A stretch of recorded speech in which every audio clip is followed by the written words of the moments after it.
What's good, YouTube? This video is going to be about a habit pattern in practice that makes heartbreak, that makes disappointment and dating overall way more traumatic than it has to be. It also wastes time and stretches out traumatic, toxic relationships. Now, jumping right into this habit pattern practice that I'm talking about, this thing that women do to stretch out the trauma that they receive from dating in general, and also give narcissistic abusers and misusers of all kinds extra time to allot to their spiritual, emotional, and mental demise is not fighting the urge to reach out, not resisting that need for closure that so many people say they have, thinking that closure somehow or another will make this heartbreak go away or feel better or actually be closure. Very few of us actually receive the closure we're hoping to get when we have that last phone call. In fact, most of the time, it doesn't become a last phone call. It's just yet another phone call where you're hashing shit out, hoping that that person who's been shitting on you shows a new level of remorse or some level of clarity or some self-awareness that they had not yet shown, but you hope they show so that you have an excuse to continue the relationship. We have to stop bullshitting ourselves, pretending as if we're contacting that person who shat on us, who's misused us, who's done us wrong, who's completely and utterly abused us because we need closure. We need to have one final conversation where we tell them about themselves, where we let them know why we're leaving them. Oh, sometimes a lot of people force that last conversation because they say they don't want to ghost. They don't want to hurt that person like they were hurt.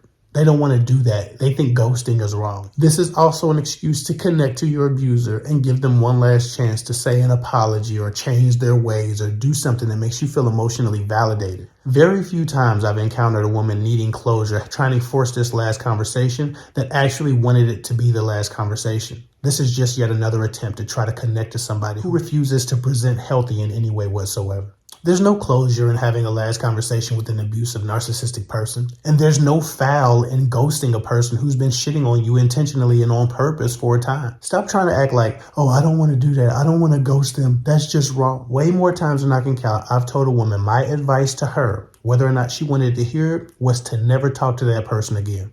Never speak to them again in life. I say that so often that I sound like a broken record to myself, even though it's the first time many women have heard it from me when they're speaking to me for the first time. But I say that knowing that most people aren't willing to disconnect from their abusers, disconnect from the person who's traumatizing them, who's shitting on them, disconnect from the person who's pulling the worst out of them and transforming them into something that they don't even recognize. Listen, as far as this idea that I don't want to ghost this person, ghosting a good person is wrong. Ghosting a person who hasn't traumatized you, who isn't currently abusing you, who's repentant and really sorry for what they've done, that's wrong. But ghosting a narcissist, an abuser, a misuser, a swindler, a con man, no harm, no foul. Fuck them. Stop trying to be noble. Stop trying to keep it real with fake people.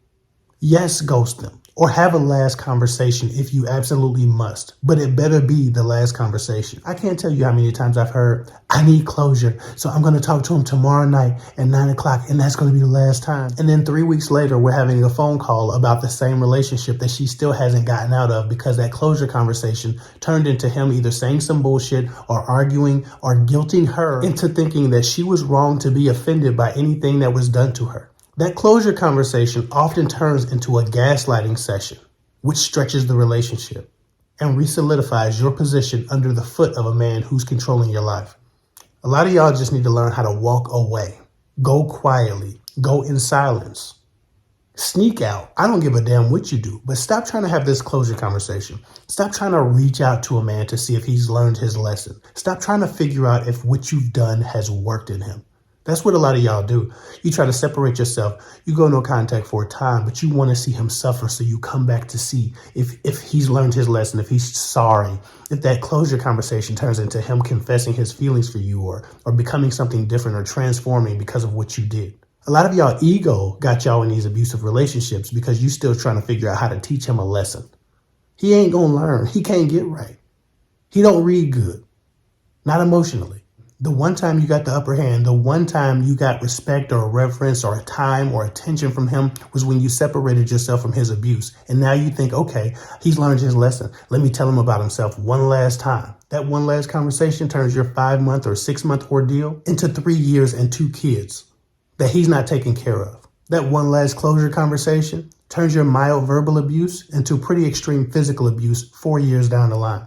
Because you refuse to walk away and stay away, because you refuse to just go without the need of some silly conversation that's supposed to be the end all be all of whatever your relationship had become, your trauma is now stretched and multiplied.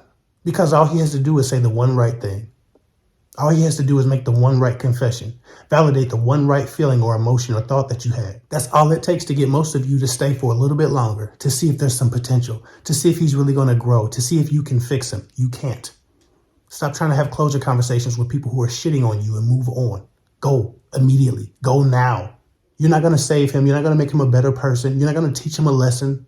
Understand that most of the time, the abuser or the misuser doesn't even mourn the loss of the relationship because the relationship wasn't their goal. The control, the dynamic was their goal. The resource that you are to them. Their power is what they're mourning. The loss of power, the loss of their dynamic control. Too many abuse victims are worried about how not to hurt their abusers by separating, by leaving them, by abandoning them. A lot of y'all got Stockholm Syndrome. Understand this. Closure is a figment of your imagination. One last phone call, one last conversation, one last meetup. Does it change what was done? No. Does it change what that person has the propensity or willingness to do? No. Does it change their habits, patterns, practices, thoughts, actions, or nature? Most of the time, hell no, it doesn't. All it does is pull you back, wrap you up emotionally, and put you right back under their foot. If you were smart, you would avoid that closure conversation at all costs. Most of y'all have issues in your relationships that can't be fixed with a conversation anyway. So what the fuck are we having this conversation for? It only serves your ego to try to validate your feelings one last time on the way out of an abusive relationship.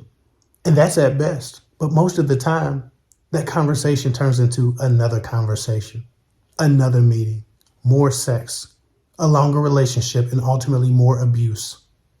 Until you get discarded because they found a better, hotter, tighter-skinned victim. Too many of y'all are blocking men and going no contact to teach a man a lesson, to make him mourn the loss of you so that when you come back, he treats you better. But if you have to do that, if those are the tactics that you have to employ to get a man to be great, or just good enough, or just not shitty, your relationship doesn't have a chance. You can't put fear in the heart of a man who doesn't respect you. So fuck the closure conversation. Stop reaching out. Stop trying to have that last moment where you get the last word about why you want to have one last conversation. Because most of the time, the closure conversation is your desperate attempt to reconnect. And that's how so many of you get manipulated. Anyway, that's all I got for now. If you need coaching in your dating life or in your relationship, I also do couples coaching. Book a call at the link below. At this point, I've coached 3,000 to 4,000 people. And if you really need help, I'd like to coach you too. Also, if you think this channel is helpful and you'd like to support it continuing, please consider joining me on Patreon. Right now, I only have like 24. So this channel could use the support. Thanks for watching. I'll get with y'all later.